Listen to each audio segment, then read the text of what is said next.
Hey there everyone, I wanted to try another video essay because those are popular and not particularly hard to edit, so I'm trying this as an entire series based on the conclusion I came to about the battle to become king during my video on the philosophy of Zatch Bell. I might intersperse this with some Mamoto Fury or other gameplay for my channel, so I hope you don't mind. And to summarize my conclusion, Zatch and Kyo won the battle to become king, not just because of the Golden Book or Zatch's abilities, but because they grew the most in this entire battle. But ultimately, what exactly did they learn from each other? What did they gain by going through this battle that made them both more complete? I might have glossed over this in my Philosophy of Zatch Bell video, but I'm going to go into specifics here. As I mentioned, this battle was not just for the Mamotos, it's for the book owners as well, to make them more complete too. But what exactly did Zatch and Kyo take away?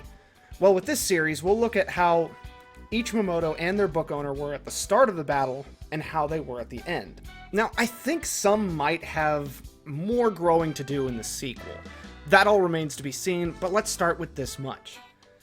Kyo, at the start of the series, was, well, as I mentioned, a rather aloof butthole, doing virtually whatever he could to avoid having to do, well, anything really. As we saw, he spent most of his time in his room reading comic books, despite his clear, incredible intelligence. He had no friends, and even his relationship with his own mother was very strained. And forgive me for focusing a lot on the negatives for both characters, because that's the whole point here. There are. A flawed character is a good character. What were Zatch's shortcomings, aside from his memory?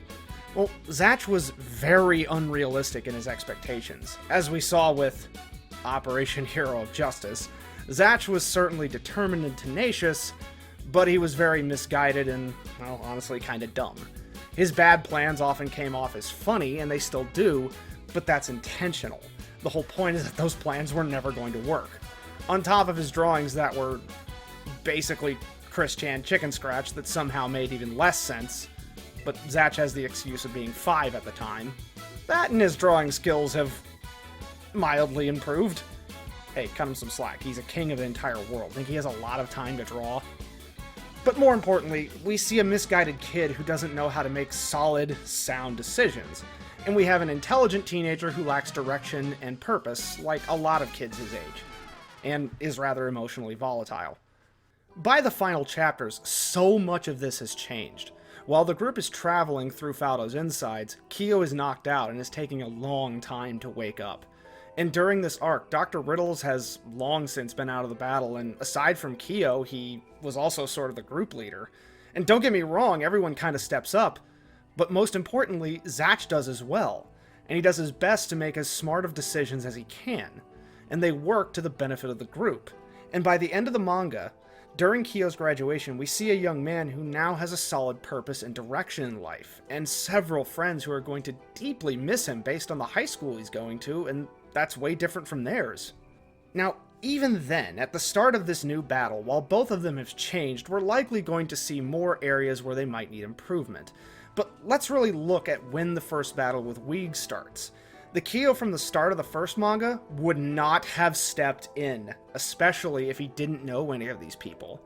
And while Zatch was caught completely unprepared for this attack as king, he quickly adapted and quickly realized that this enemy was completely prepared to fight even on their home turf. However, they were not prepared to fight a battle that wasn't on their terms. Zatch isn't relying on Kyo. He just knows that teaming up with him is their best possible chance to turn the tide of this war. And sure enough, through their efforts, he's started to. Now again, the sequel manga has only really gotten started, so we'll yet see their arcs and the reasoning as to why the human magic users have teamed up with these demons and why Belle-Isle wants to commit genocide in the first place, but I'll leave it at that for now. Let me know what you think of this short video essay and if it works for you. Thank you. Once again, Patreon donations or Twitch bits and subs or a lurk helps the channel. Thank you very much, and also you can follow us on our different social media. Catch you in the next video. For real, bye.